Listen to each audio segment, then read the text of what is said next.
আমরা যে জিনিসটা নিয়ে যে টপিকটা নিয়ে ডিসকাস করব সেটা হচ্ছে monitoring tool. Monitoring tools. Monitoring আসলে আমাদেরকে কেন করতে হয় বলেন তো?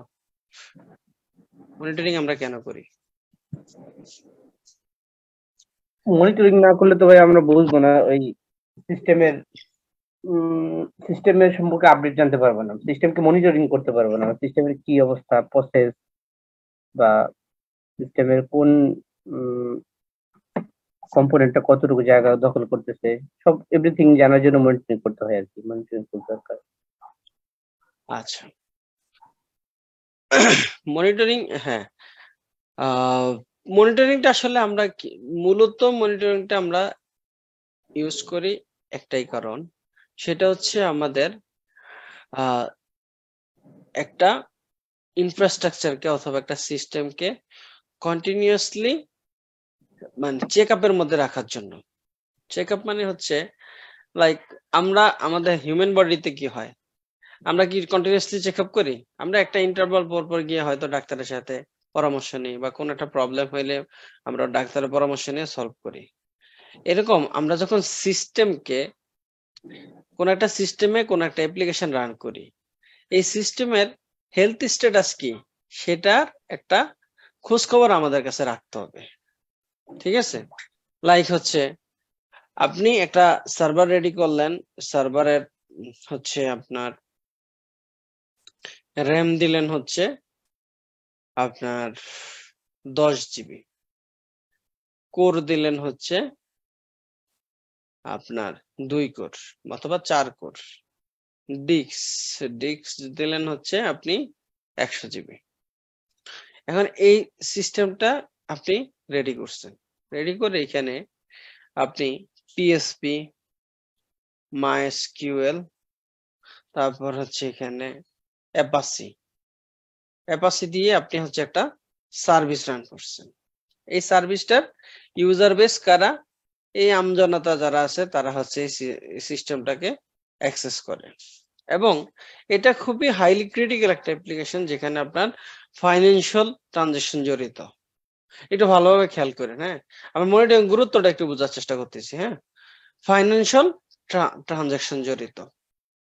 এখন অ্যাজ ইউজুয়াল আপনি যখন সিস্টেম ডেভেলপ করে রান করে দিচ্ছেন, আপনার এই যে কম্পোনেন্টস গুলা আছে, কম্পোনেন্টস গুলা ডেফিনেটলি ইউজ হচ্ছে। এখন আপনার 10 জিবি র্যাম এর মধ্যে দেখেন হয়তো আমার এইভাবে স্পাইক হয়ে আইসা আপনার এই 100%টা কভার করে ফেলছে। কোর 4 কোরের হচ্ছে এভাবে বাড়তে এসে 100% কভার হয়ে গেছে।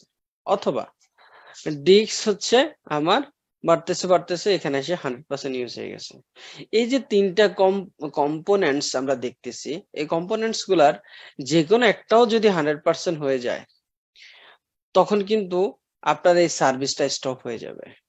কারণ এই সার্ভিসটা রান করার জন্য তার যে পরিমাণ রিসোর্স লাগবে ওই রিসোর্সটা আপনার এখানে এখন আর অ্যাভেলেবেল নাই। এখন দেখেন একটা সার্ভিস যখন বন্ধ হয়ে যাবে, ফর এক্সাম্পল আপনি 10-10K ইউএসডি একটা ট্রানজাকশন করতেছেন, হ্যাঁ, 10K একটা ইউএসডি ট্রানজাকশন করতেছেন, ট্রানজাকশন আপনি সাবমিট করে দিচ্ছেন, পেমেন্ট গেটওয়েতে গেছে, অ্যাপ্রুভ হয়েছে, এর ভিতরে আপনার সাইড ডাউন হয়ে গেছে। এখন এরপরে যে স্টেপগুলা, কনফার্মেশন মেল পাওয়া বা আপনার যে অ্যাড টু কার্ট করতেছেন সেটার ফার্দার যে প্রসেস, সেই প্রসেসগুলা কিন্তু আপনারা আর করতে পারতেছে না। এখন এই যে এখন আপনার এটার জন্য কিন্তু একটা বড় একটা হ্যাসেল, আপনার সাপোর্টে প্রচুর মেল আসবে, কমিউনিকেশন হবে যে এরকম হয়েছে, আপনাকে এটা নিয়ে এখানে একটা আর বিশাল একটা হ্যাসেল আপনাকে ফেস করতে হবে। এখন এই হ্যাসেলটা আপনি রিজলভ করতে পারবেন কিভাবে? আপনি যদি এটাকে কন্টিনিউয়াসলি মনিটরিং এর ব্যবস্থা করেন। কন্টিনিউয়াসলি মনিটরিং মানে হচ্ছে আপনার একটা ড্যাশবোর্ড থাকবে, যে ড্যাশবোর্ডের মধ্যে আপনি ঢুকে দেখবেন যে আমার কোন সার্ভারের হেলথ স্ট্যাটাস কেমন, কোনটা 100% হয়ে গেল কিনা, কোনটা 80% হইলো কিনা, কোনোটা 90% হইলো কিনা, সেই অনুযায়ী আপনি এখানে মনিটরিং করে অ্যালার্ট করে থ্রেশহোল্ড ভ্যালু দিয়ে অ্যালার্ট দিয়ে আপনি কিন্তু এটাকে প্রোঅ্যাক্টিভলি মনিটর করতে পারেন। এটা যদি আপনি না করেন, না করলে যেটা হবে আপনার যেকোনো সময় সার্ভিস ডাউন হয়ে যেতে পারে। যেকোনো সময় স্টোরেজ ফুল হয়ে গেলে আপনি নতুন কোনো কিছু রাইট নাও হইতে পারে। আপনার বুট মিস হয়ে গেলে আর আপনি বুট করতে পারতেছেন না। সো এটা একটা বড় হ্যাসেল না? সো মনিটরিং টুলটা আমাদেরকে যে ফ্যাসিলিটিটা দিবে, মনিটরিং টুলটা আমাদেরকে ফ্যাসিলিটেট করবে হচ্ছে আমরা কিভাবে প্রোঅ্যাক্টিভলি এই সার্ভারগুলাকে মনিটর করতে পারি। ক্লিয়ার? জি ভাই। ওকে, এখন দেখেন এই ফ্যাসিলিটিটা ইউজ করার জন্য মানে এই মনিটরিং ইউজ করার জন্য হচ্ছে আমাদের মার্কেটে বেশ কিছু হচ্ছে টুল আছে, বেশ কিছু টুলস আছে যে টুলস গুলা হচ্ছে আমাদেরকে ফ্যাসিলিটি গুলা দিচ্ছে। এখন আমরা আসলে কোনটা চুজ করব, সেটা আসলে আমাদের একটা মানে একান্তই মানে নিজস্ব সিদ্ধান্ত যে আমি আসলে কোন টুলটা ইউজ করব এবং কোনটা আমাকে আসলে খুব বেশি হেল্প করবে। ঠিক আছে?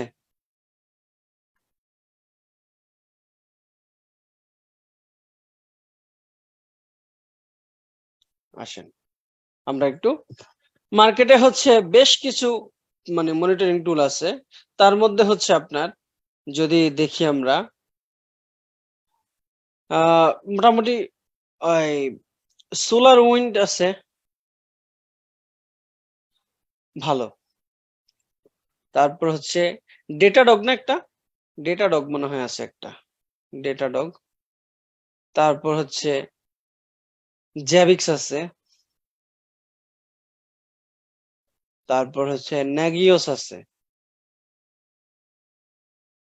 নেগিওস আছে এরকম আবার ল্যাঙ্গুয়েজ ভাই ব্যান্ডউইথ ম্যানেজমেন্টের জন্য ভালো না বেশি?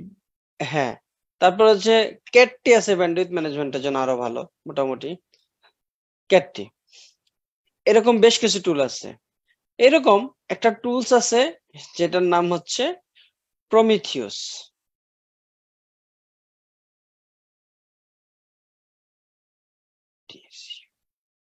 প্রমিথিউস, এই প্রমিথিউসটা আসলে আপনার এখন মানে মোটামুটি ওয়াইডলি ইউজেস একটা মনিটরিং টুল। ঠিক আছে? এটা ওয়াইডলি ইউজ হওয়ার পিছনে কারণ হচ্ছে আপনি এটার ওপেন সোর্স ভার্সন আছে। ঠিক আছে? আপনি এটা ওপেন সোর্স টুল ইউজ করবেন এবং আপনি এটা থেকে খুব ভালো রেসপন্স পাবেন। এবং এখন মানে মোটামুটি যেমন গুগল তাদের ম্যানেজ প্রমিথিউস নিয়ে আসছে, মানে এই প্রমিথিউসকে মডিফাই করে তাদের মতো করে ম্যানেজ ওপেন সোর্সটারে মডিফাই করে ম্যানেজ প্রমিথিউস নিয়ে আসছে। তারপর হচ্ছে আপনার আপনার কি বলে এরকম বেশ কিছু প্রোভাইডার আছে যারা আসলে এই মনিটরিং টুলটাকে এখন কাস্টমাইজ করতেছে। এখন এই মনিটরিং টুলটা আসলে আমরা কেন চুজ করব? কারণ এটার একটা ভিজিবিলিটি এবং আদার্স যে ম্যাট্রিক্স গুলো আমাদেরকে দিচ্ছে, ম্যাট্রিক্স গুলো আসলে খুবই স্মার্ট এবং সেটা দিয়ে আমাদের আসলে খুব সুন্দর করে ইজিলি আমরা মনিটর করতে পারি। হ্যাঁ, এক নম্বরে এই প্রমিথিউসটা আসলে 3টা কম্পোনেন্টের সেটে আসলে প্রমিথিউসটা কাজ করে। প্রমিথিউস হচ্ছে মিডলওয়্যারের মতো ডেটাবেস। ঠিক আছে? TSUES মনে হয়। হ্যাঁ, এই প্রমিথিউস হচ্ছে মিডলম্যান। সে যেই সার্ভার থেকে ডেটা কালেক্ট করবে, ফর এক্সাম্পল এই সার্ভার থেকে ডেটা কালেক্ট করবে, তার এখানে থাকবে নোড এক্সপোর্টার।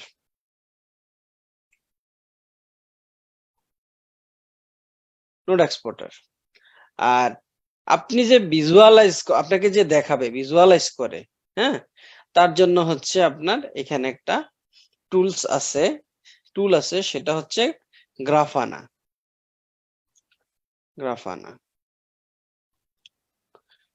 এটার আর্কিটেকচারটা এরকম যে এইটা হচ্ছে আমার সার্ভারের মধ্যে আমার এজেন্ট থাকবে হচ্ছে নোড এক্সপোর্টার। এই নোড এক্সপোর্টার কি করবে? এটা হচ্ছে আপনার পুল বেস, এই টুলটা হচ্ছে পুল বেস। হ্যাঁ, নোড এক্সপোর্টার ম্যাট্রিক্স গুলা এপিআই এর মাধ্যমে এক্সপোজ করে দিবে এই সার্ভারের মধ্যে। ঠিক আছে? প্রমিথিউস কি করবে? এই ম্যাট্রিক্সটারে তার এখানে টেনে নিয়ে যাবে। ঠিক আছে? টেনে নিয়ে যাবে। দেন এই প্রমিথিউসের ডেটাবেসটাকে ডেটা সোর্স হিসেবে গ্রাফানাতে দেখাই দিব। গ্রাফানা এখান থেকে হচ্ছে আপনাকে ডেটাটা ভিজুয়ালাইজ করে দেখাবে। আর্কিটেকচার বুঝছেন?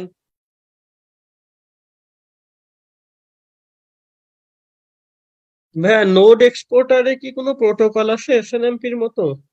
না, নোড এক্সপোর্টার হচ্ছে ডিরেক্ট একটা এজেন্ট, বুঝছেন?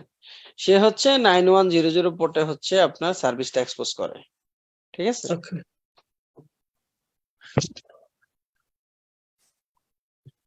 তো মোটামুটি প্রমিথিউসের আর্কিটেকচার হচ্ছে এটা। আমাদের প্রথমে হচ্ছে আমাদের কি কি লাগবে? এক নম্বরে হচ্ছে আমাদের একটা এজেন্ট লাগবে, ঠিক আছে? 2 নম্বরে হচ্ছে এই এজেন্ট থেকে ডেটা কালেক্ট করার জন্য আমার প্রমিথিউস সেটআপ করা থাকতে হবে, ঠিক আছে? এই প্রমিথিউসের মধ্যে হচ্ছে আমার একটা স্ক্র্যাপ কনফিগ ফাইল থাকবে, স্ক্র্যাপ কনফিগ, ঠিক আছে? এই স্ক্র্যাপ কনফিগ এর মধ্যে বলে দেওয়া থাকবে যে আমি কোন সার্ভার থেকে কিভাবে ডেটাটা কালেক্ট করব। তারপরে হচ্ছে আমার এটা গ্রাফানা থাকবে, গ্রাফানা GRAFANA গ্রাফানা থাকবে। এই গ্রাফানা কি করবে? আপনার ডেটা সোর্স হিসেবে আপনার ডেটা সোর্স প্রমিথিউস ইউজ করবে এবং এই ডেটা সোর্স থেকে যে সার্ভার লিস্টগুলো পাওয়া যাবে সেই সার্ভারগুলোকে ড্যাশবোর্ডের মাধ্যমে, ঠিক আছে, ড্যাশবোর্ডের মাধ্যমে আপনাকে ভিজুয়ালাইজ করে দেখাবে। ক্লিয়ার? এই হচ্ছে আমরা সার্ভারের স্ট্যাটাস। বুঝছি আমরা? আর্কিটেকচারটা বুঝছি। জি ভাই, এটা ভাই ইএলকে আর এটার একই টাইপের? ইএলকে আছে, হ্যাঁ, ইএলকেও সেম কাজ করে। ইএলকে হচ্ছে মনিটরিং এর কাজ করে, সাথে সে হচ্ছে লগও নিয়ে আসে, লগের কাজটা করতে পারবেন। গ্রাফানাতেও করতে পারবেন, গ্রাফানার জন্য লক ইউজ করে। হ্যাঁ, মানে এখানে ভাই যেমন তিনটা আর কি আছে, যে গ্রাফানা, প্রমিথিউস এবং নোড এক্সপোর্টার আর কি তিনটা হ্যাঁ। কাজ করে। ইলাস্টিকেও কি ওইভাবে আর কি? ইএলকেতে হচ্ছে কিবানা, ইএলকেতে সবার উপরে হচ্ছে কিবানা হচ্ছে যেটা ড্যাশবোর্ড, আর তার আগেরটা হচ্ছে আপনার ইলাস্টিক সার্চ, ঠিক আছে? ইলাস্টিক সার্চ থাকে। আর elastic search directly Filebeat অথবা মানে আপনি যে বিট ইউজ করবেন বিট থেকেও ডাটা কালেক্ট করতে পারে, অথবা আপনি চাইলে এখানে একটা লগ স্টেজ ইউজ করতে পারেন। লগ স্টেজ কি করবে? বিট থেকে ডেটাটা নিবে, মানে আপনার হচ্ছে কি বলে, বিট থেকে আপনার লগের ইয়েটা নিবে, লগ ফাইলটা নিবে, নিয়ে এটাকে সে তার মতো করে একটা ফরম্যাটে সাজাবে। ওই ফরম্যাটেড লগটাকে ইলাস্টিক সার্চে পাঠাবে। দেন আপনি ইলাস্টিক সার্চ থেকে কিবানার মাধ্যমে আপনি এটা ভিউ করতে পারবেন। এখানে সেম কাজই করছে। নোড এক্সপোর্টার আপনার ম্যাট্রিক্স ডেটা পাঠাচ্ছে, আর লকির জন্য হচ্ছে প্রম্পটেল নামে একটা এজেন্ট আছে, ঠিক আছে? প্রম্পটেল ডেটা নিচ্ছে, প্রম্পটেল ডেটা নিয়ে প্রমিথিউসে পাঠাচ্ছে, প্রমিথিউসকে আপনাকে লকির মাধ্যমে ভিউ করে দেখাচ্ছে। এখন মানে মোটামুটি widely use, ELK widely use হচ্ছে, প্রমিথিউস, গ্রাফানা ওয়াইডলি ইউজ হচ্ছে। Whatever use one choose, you can choose. আচ্ছা ভাই, প্রমিথিউস আর গ্রাফানা কি আলাদা? মানে আমি যখন মানে উইডমিতে দেখি যে প্রমিথিউসের জন্য আলাদাই, আবার গ্রাফানার জন্য আলাদাই কোর্স টাইপেরই থাকে আর কি, এর জন্য আচ্ছা, প্রমিথিউস এবং গ্রাফানা, প্রমিথিউস তো হচ্ছে আপনার ওই যে একটা ডেটাবেজের মতো আর কি, হ্যাঁ, যে হচ্ছে আমার ম্যাট্রিক্স টাইম সিরিজের ম্যাট্রিক্সের ডেটা গুলা কালেক্ট করে তার ওখানে তার ডেটাবেজে স্টোর করে। হ্যাঁ, দেন হচ্ছে আপনি এই প্রমিথিউসটাকে হচ্ছে আপনি কি করবেন? সোর্স ডেটা হিসেবে দেখাই দিবেন গ্রাফানাতে। গ্রাফানাতে সোর্স ডেটা হিসেবে দেখাইলে আপনি গ্রাফানাতে ভিজুয়ালাইজ করার জন্য সেটা ইউজ করতে পারেন। এখন গ্রাফানাতে এসে আপনাকে বেশ কিছু কাজ, আপনি যদি হচ্ছে গ্রাফানা অনেক ভালো কিছু করতে চান, সেক্ষেত্রে গ্রাফানাতে আপনাকে বেশ কিছু কাজ আছে। যেমন আপনাকে মানে PMQL, ঠিক আছে? প্রমকিউএল মানে প্রমিথিউস কোয়েরি ল্যাঙ্গুয়েজ। সেই ল্যাঙ্গুয়েজটা যদি আপনি জানেন, আপনার এই যে ম্যাট্রিক্স গুলোর উপরে বেস করে আপনি কাস্টম ড্যাশবোর্ড করতে পারবেন। আপনি আপনার মতো করে সাজায় নিতে পারবেন। সেই জিনিসগুলো হচ্ছে গ্রাফানাতে আপনি কোয়েরি গুলা লিখতে হয়। এজন্য যে গ্রাফানার জন্য আলাদা কোর্স থাকে, প্রমিথিউস হচ্ছে ডেটা স্টোর করতেছে, সে কিভাবে এনে স্টোর করবে তার জন্য আলাদা কোর্স থাকে। কারণ ভাই কোর্স তো সেল করতে হবে, তাই না? আচ্ছা, না ভাই, এজন্য জিজ্ঞেস করলাম যে দুইটা আবার আলাদা আলাদা কোনো কাজ আছে নাকি, যে আহ, গ্রাফানা ছাড়া আমি প্রমিথিউস অন্য কোথাও ইউজ করতে পারবো কিনা, কিংবা হ্যাঁ, গ্রাফানা ছাড়া প্রমিথিউস দিয়ে আপনি ড্যাশবোর্ড ওইভাবে দেখতে পারবেন না, বুঝছেন?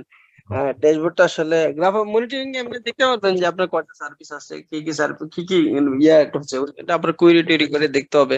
বাট আপনি প্রপার মানে সুন্দর ভিজুয়ালাইজেশন যদি দেখতে চান, সেক্ষেত্রে আপনাকে গ্রাফানাতে দেখতে পারবেন। এবং অনেকে হচ্ছে এই যে প্রমিথিউসের ব্যাকএন্ডে আপনি যে শুধু নোড এক্সপোর্টার ইউজ করবেন সেটাও না। আপনি চাইলে নোড এক্সপোর্টার আমি ইউজ করব না, আমি প্রমিথিউস ইউজ না করে প্রমিথিউস ইউজ না করেও গ্রাফানা ইউজ করা যায়। যেমন হচ্ছে আপনি যদি ডায়নামোডিবি নামে একটা সলিউশন আছে, আর ব্যাকএন্ডে যদি আপনি টেলিগ্রাফ ইউজ করেন, হ্যাঁ, টেলিগ্রাফ একটা এজেন্ট নোড এক্সপোর্টারের মতো। টেলিগ্রাফ দিয়ে আপনি ডায়নামোডিবিতে ডাটা পাঠাবেন। ডায়নামোডিবি হচ্ছে আপনার ডাটাবেসটা হচ্ছে আপনার সোর্স ডাটাবেস হিসেবে দেখায় আপনি গ্রাফানাতে ভিজুয়ালাইজ করে দেখাইতে পারবেন, বুঝছেন? ভাইয়া অনলি গ্রাফানা ইউজ করতে পারবো যদি আমাদের বিএম গুলোর স্ট্যাটাস দেখার জন্য, বিএম এর হেলথ দেখার জন্য? না না ভাই, গ্রাফানা তো কারো না কারো কাছ থেকে ডেটা নিয়ে দেখাবে। আপনি যদি কোথাও থেকে ডেটাই না নেন, তাহলে আপনাকে দেখাবে কি?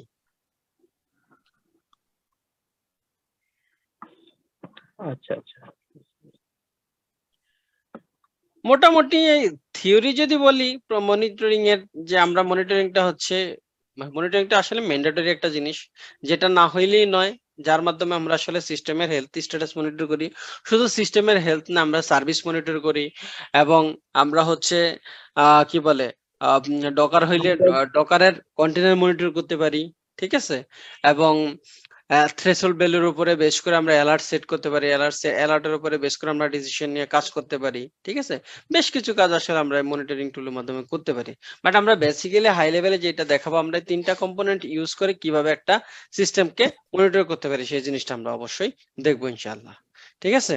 আচ্ছা ভাই, সো ডেভঅপস এ কি প্রমিথিউসটাই বেশি ইউজ হয়? মানে ডেভঅপস এর যে কোনো একটা ইটা দেখলে দেখা যায় যে প্রমিথিউস ইউজ হয়, কিন্তু মানে নর্মাল আমরা ইতে দেখি যে জাবিক্স কিংবা নেগিওস, মানে আচ্ছা, ওগুলাই অনেক ইউজ। নেগিওস জাবিক্সটা আসলে ট্রেন্ডে পিছনে পড়ে গেছে এখন।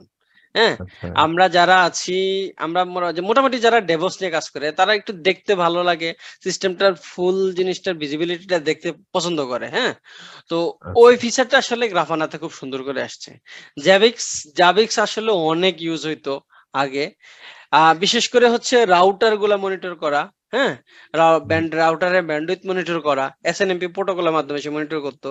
হ্যাঁ, তারপর হচ্ছে নেগিওস এসএনএমপি প্রোটোকলের মাধ্যমে মনিটর করতো। সাইম ভাই মনে হয় আমার সাথে এগ্রি করবেন। হ্যাঁ, সো ওই জিনিসগুলা দিয়ে হচ্ছে আসলে সুন্দর করে আমরা দেখতে পারতাম। হ্যাঁ, দেখতে পারতাম। কিন্তু এখন দিনকে দিন সবকিছু তো মডার্নাইজ হচ্ছে। প্রমিথিউস গ্রাফানাটা বেশি ইউজ হওয়ার পিছনে আরেকটা বড় কারণ হচ্ছে, সে হচ্ছে কুবারনেটিস ক্লাস্টারটারে খুব সুন্দর করে মনিটর করতে পারে। ম্যাট্রিক্স সার্ভারের সাথে কানেক্ট করে খুব সুন্দর করে মনিটর করতে পারে, ঠিক আছে? এটা ওয়াইডলি ইউজ আছে, যার জন্য মূলত এখন আসলে প্রমিথিউস গ্রাফানা এটার নাম আমরা বেশি শুনি। আচ্ছা, বুঝতে পারছি। টোটালি হাই লেভেলে হচ্ছে আমি যদি বলি, এটাই একটা বড় কারণ প্রমিথিউস গ্রাফানার পিছনে মানে এত মানুষজন ঝোঁকার, ঠিক আছে? জি।